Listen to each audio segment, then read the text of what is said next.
Now for the keyboard, there are, let's take off the top piece first. So this piece here is really sort of a surround that comes off pretty easily. There's a bolt here that you want to remove, and another one there. So let's take those off. I've got those bolts off. Now we've got a couple of cables to disconnect. On the back here, there's the little white one here, and here is a grounding cable. This one is a little tough, but it pulls straight out. And this guy you can just pull off from the bottom part. Comes off. You can see that comes off. It plugs into the main part of the keyboard. Once that stuff is off, this whole piece here, see, it's just held in with these tabs. Just slide it up, pick it up, slide it forward, and off she comes. Oops, I forgot the cable on this side. The big colored one there also plugs in on the bottom into the keyboard there. So we'll just get that off. Okay, that took 2 hands, but now this guy comes off completely. There's the rest of the keyboard. If you look on the back side here,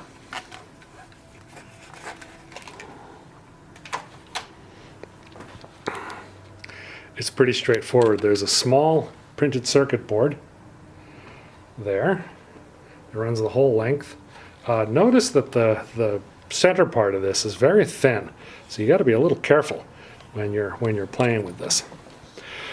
Okay, if any of those switches failed, then you'll have to remove this. I'm not going to do that.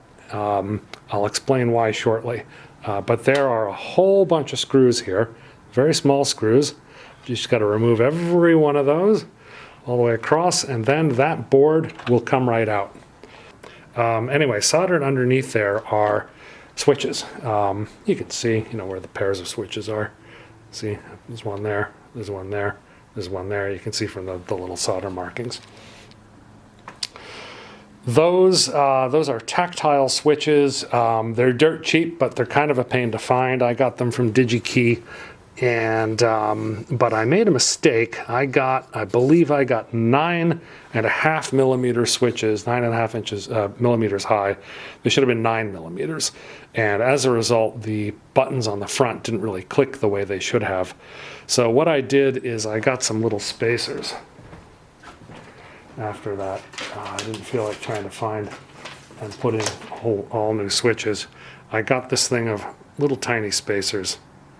And doesn't seem to want to focus in on that, does it? There they are. Those are 0.5 millimeter thick, so I put the spacers between the board on the underside of the board. So the printed circuit board itself is held back 0.5 millimeter to adjust for that snafu on the buttons. That's why I'm not going to take them off. But again, if you have to replace them, go ahead and replace them. I decided I had about 4 or 5 of those were bad. I just went ahead and replaced them all. Like I said, the switches are they're like 30 cents a piece or something crazy like that. Dirt cheap, you might as well do them all. Keyboard keys are pretty straightforward. You can find all kinds of info on keyboard keys. To get them off, just get something underneath there. Pry it up. I apply a little pressure on the back side, because if you pry this up from this side, you're going to be forcing the key that way, which you don't want. You want the force to come up. So just push on the other side a little bit, and they come right off. Very simple. There's an example of a key. The spacebar key, I couldn't figure how to get that guy off.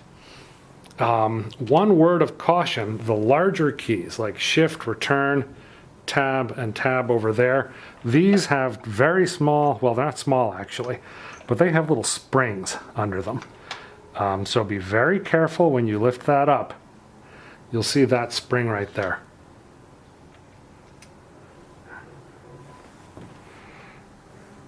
There it is. These are absolutely silent when you drop them. I learned that from hard experience. So be careful when you get those keys off. To wash the keys, to clean them, these were absolutely filthy. What I did is I took them all off, take a picture of the keyboard first so you can put it back on. Pop all the keys off. I put them in a bowl with lukewarm water and kind of smoothed it around a little bit, let it soak for, I don't know, an hour, half an hour, something like that. And then took them out one at a time and just sort of wiped them off with a sponge. That's all it took. The goop came off without any trouble at all. Then, oops, let me pop another one of those off. Then to dry them, because they've got all these nooks and crannies on the inside, what I did is I would take them and I just gave them a shake like that to sort of try to shake out the water from inside. Then just, set them out, let them sit for a few hours, and pop them right back on. These are all yellowed from sun, I believe, and but there they are. They work. They work now. That's the good thing. Okay, to take the keyboard out, there are some more screws. 1, 2, 3, 4. I've got these on this side halfway out, and I want to talk a little bit about something very important. As you can see here, this is a big fat screw. It screws into plastic. When you're putting screws back into the plastic, it's a trick to not just strip them. Plastic's very soft, of course. So what you want to do, see if you can see that, is put the screw on. I got my little driver here. Get it on vertically. And then before you start screwing it in, screw it backwards. Apply a little bit of downward pressure and screw it backwards, and you'll hear it sort of click as it moves into the grooves of the plastic. I'm going to do this. Maybe you'll hear it, maybe you won't, but here goes. There, that was the click. Now it'll go in nice and easy. If you're screwing into plastic and it's not going in easy, you're probably cross-threading it and you're going to turn the plastic into mush. Okay, let's get that keyboard off. Right, I got those bolts out, and now the keyboard basically lifts off. You'll see on the sides here, I'll show it on this side because you'll be able to see it. There's a little funky tab there. I better zoom in on that. You see that little tab there? It's part of the case. And you have to sort of push that up and out of the way. Like that to get the keyboard out. There's one of those on both sides. And then there's this guiding post here. So it's got to come out from that too.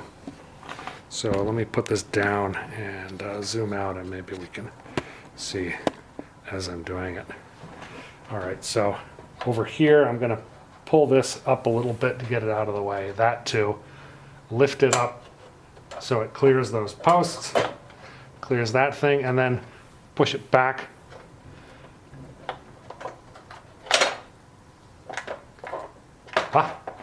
Last thing, there's a cable there. Hang on a second, let me get this off the tripod.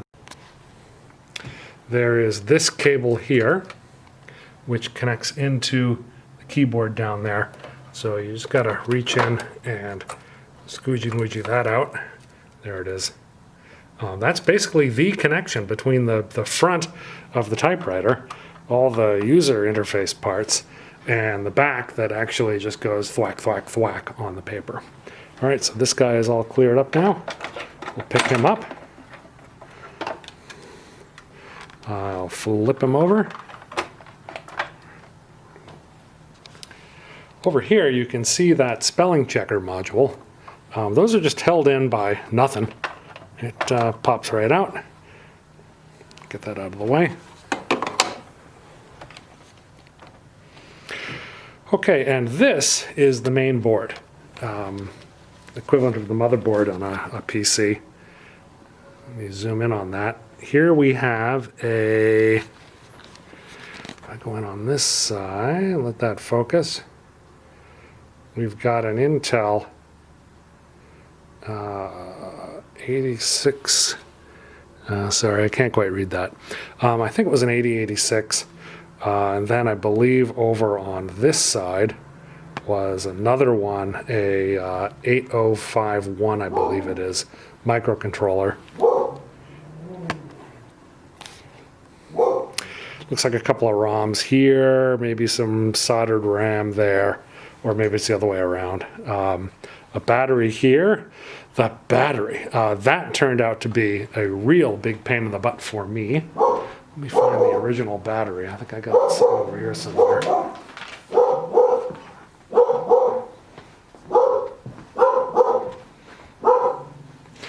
This is the original battery. This is a 3.6 volt battery. Online you'll find different voltages and stuff, and some of them are just plain wrong. You want the 3.6 volt battery. I replaced it with this one.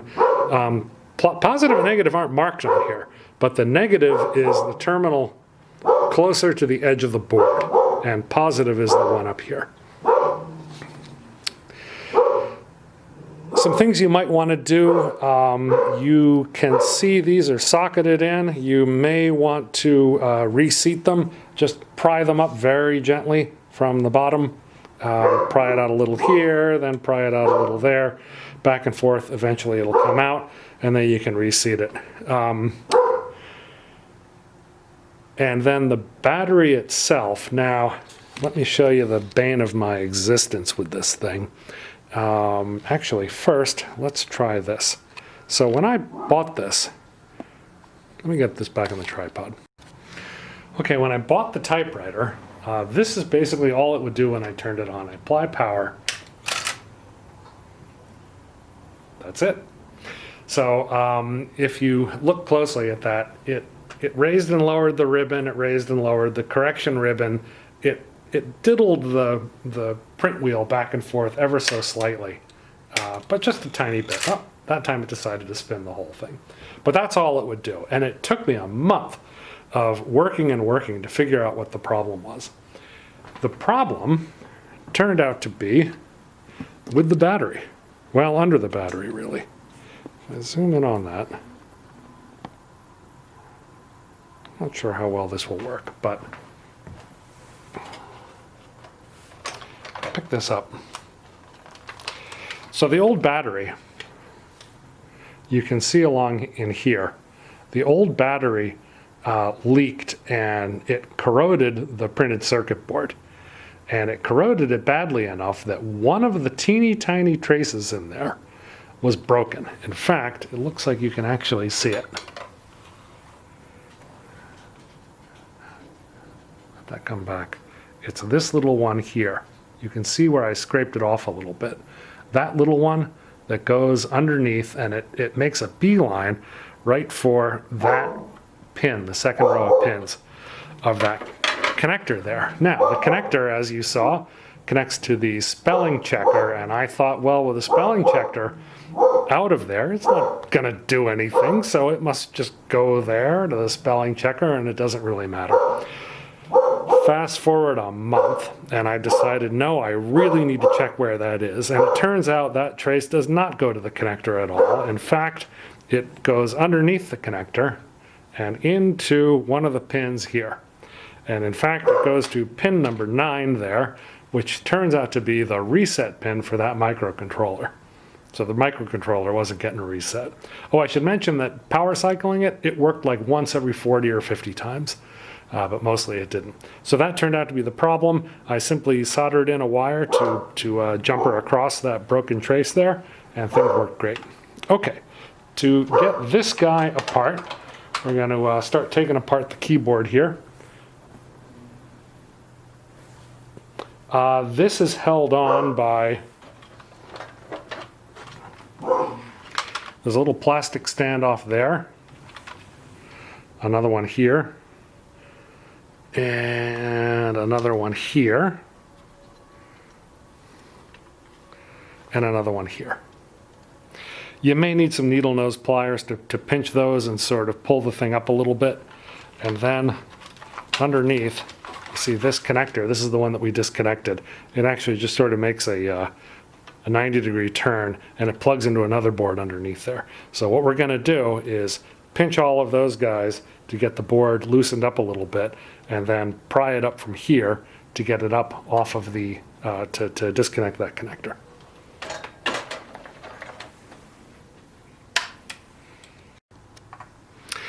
Okay, I got all the standoffs off. I've got this board disconnected now. We can flip it upside down, and you can see here where I had to solder in that trace. I went from, found out, goes to the pin for number 9 there, and then the other side of that trace turns out to go to this spot here. You might need a little multimeter to do that sort of thing. Okay, but that's the guts of this guy, and there is the back of the keyboard. I should mention, by the way, on this board, there are a whole bunch of electrolytic capacitors. They are these little cylindrical guys here. There's one of them. I'll just zoom in so you can kind of get a sense of what it looks like. There we go. There are many of these throughout the board and throughout all of the boards. These get old and they have to be replaced. None of them actually showed physical signs of damage, but I went ahead and replaced all of them anyway. There are plenty of videos on YouTube and whatnot on how to do that. The capacitors are labeled with, there's a plus and a minus on these capacitors. They're labeled, the capacitors themselves are labeled with plus and minus. On this one here, you can see that little stripe there. There's a little minus sign there and the arrow, so that's the minus end of the capacitor over there. And on the board itself, you'll see this little plus sign here. All of the capacitors are labeled with a plus and a minus. This one little plus is there. So if you check the capacitors, basically what you're looking for is if the side of the capacitor is bulged out, then it's bad and needs to be replaced. Again, these are very cheap, as with most stuff, but it does require soldering. All right, back to the keyboard. This is held in place by, we're looking at the back of the keyboard now. There's a million little screws here that hold it in place. Just pull all those off. Also, the standoffs that were holding the board in place, those unscrew. We'll just pull that one off. I recommend using a small bowl, like a small ceramic bowl or something, to hold these little parts. There's that one, and now I will take the screws off and we'll go from there. Okay, I've got the screws out. Those little plastic standoffs, by the way, they go into the 2 holes that are metal, or the two sockets that are metal. One is there, and you'll see if you look at these guys, the bottom part is threaded. I guess you can't really see that, but the bottom part here is threaded for metal. Okay, now that this is all set, we can very gently move that grounding wire out of the way. Very gently lift this off. And I'll kind of fold it back. I wonder if I can fold it back all the way.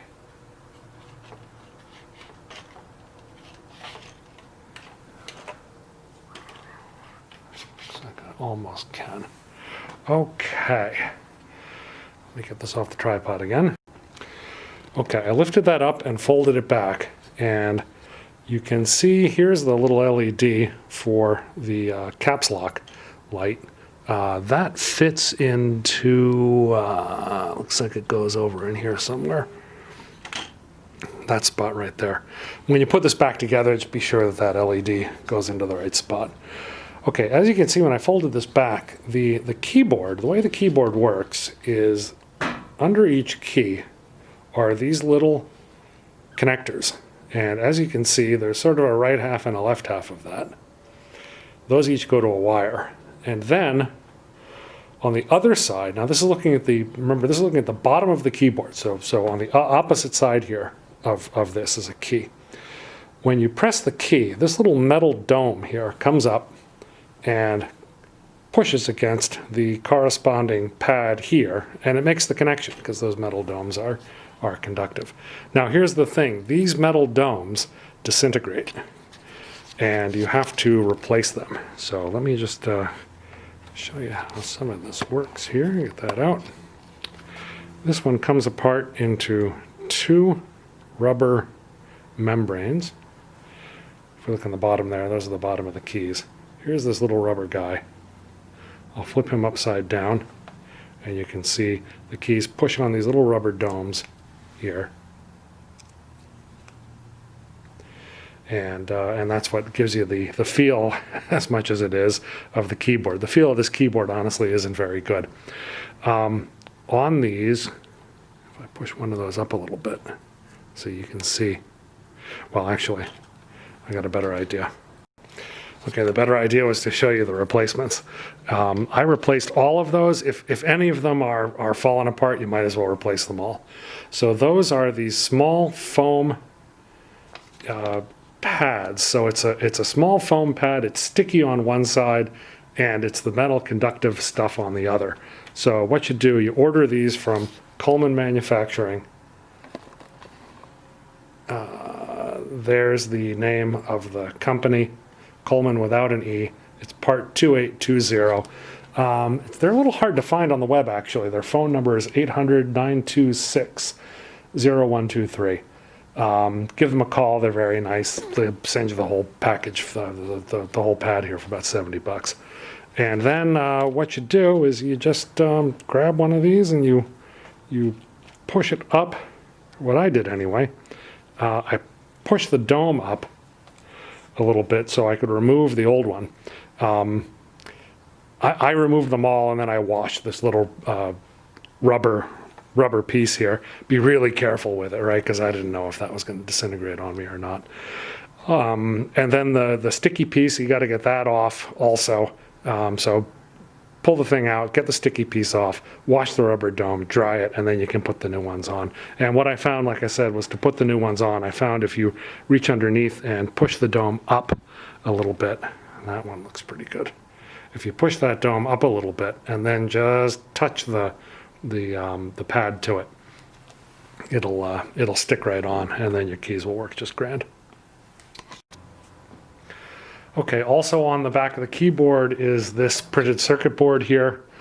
Same kind of drill to get him off. There are a whole bunch of screws. There are two of these small plastic standoffs.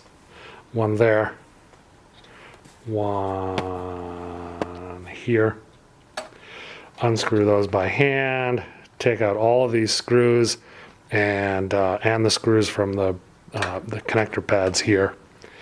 He comes up. I did that to see what was under there. I found one lone capacitor, as I recall. I did not replace that one, and turns out the thing is working fine without it, or without the replacement. Let's get that keyboard out of the way. There it is. I'm just holding it carefully, but just to remind you what all it looks like on that side, and then around, and the pads are underneath here. And here's the bottom of the thing. These are the doors on the bottom of the typewriter for where the expansion ports go in.